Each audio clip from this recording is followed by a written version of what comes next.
going on, guys? Welcome to another episode of FAQ Monday. Got some really sick questions that I'm going to answer for you today. Got my coffee. What?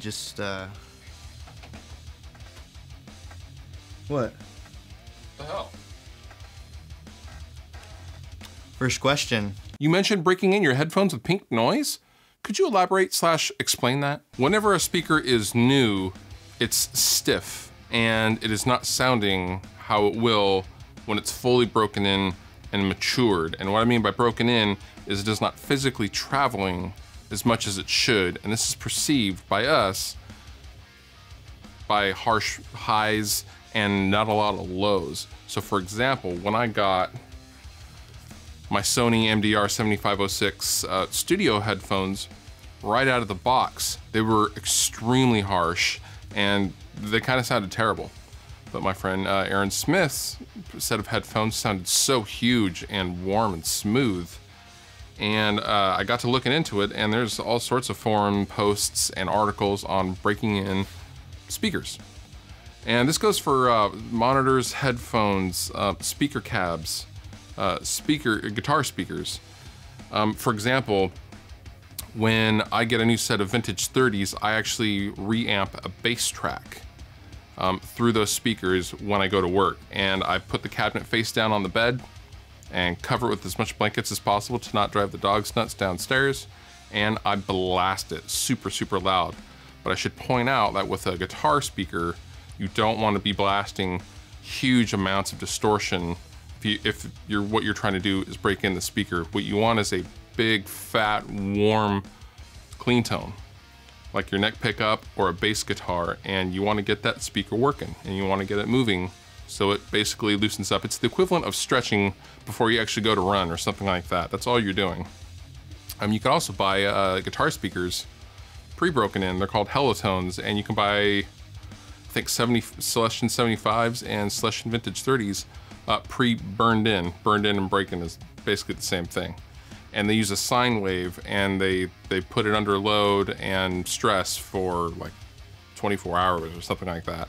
But that's why an old worn in, broken in Mesa Boogie cabinet, for example, sounds far superior to a brand new one right out of the box, because it's just not as harsh and it sounds better to my ears. But yeah, breaking in speakers never hurts. It just gets you ahead and saves you time in the long run of just sounding like crap before it actually starts to sound good, if that makes any sense.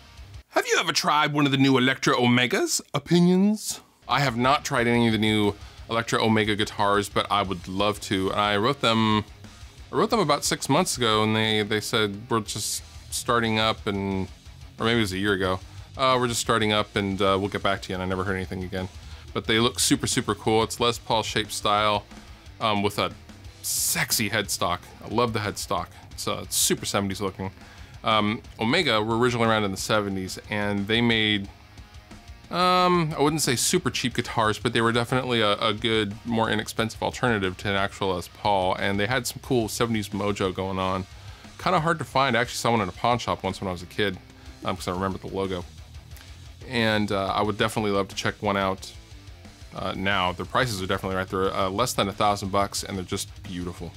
Are you ever gonna do a live hangout kind of thing? I thought about doing another live stream. I used to do them back in the day, but that was several years ago. But those were always a lot of fun and very successful. And I thought about doing another Google Hang directly from the channel. The last time I was doing streams, you couldn't do anything directly from YouTube at that time.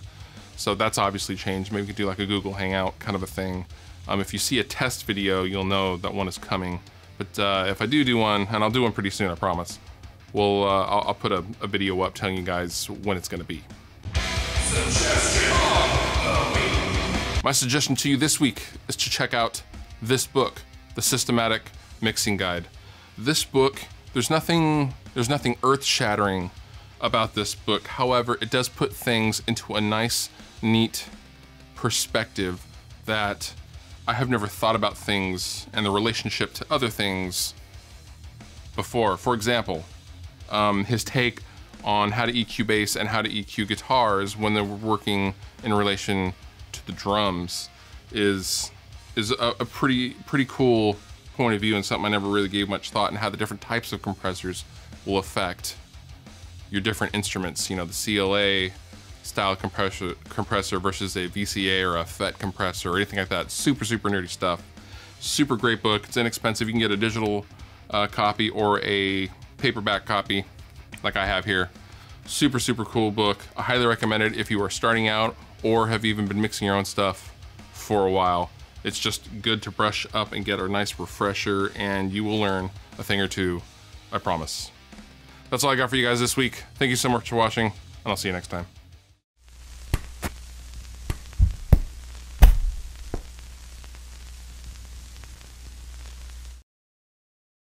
Good. I actually like this better than other companies. I find that the tension is perfect for my hands, which is good because I am half gorilla. And yeah, check them out. Good stuff.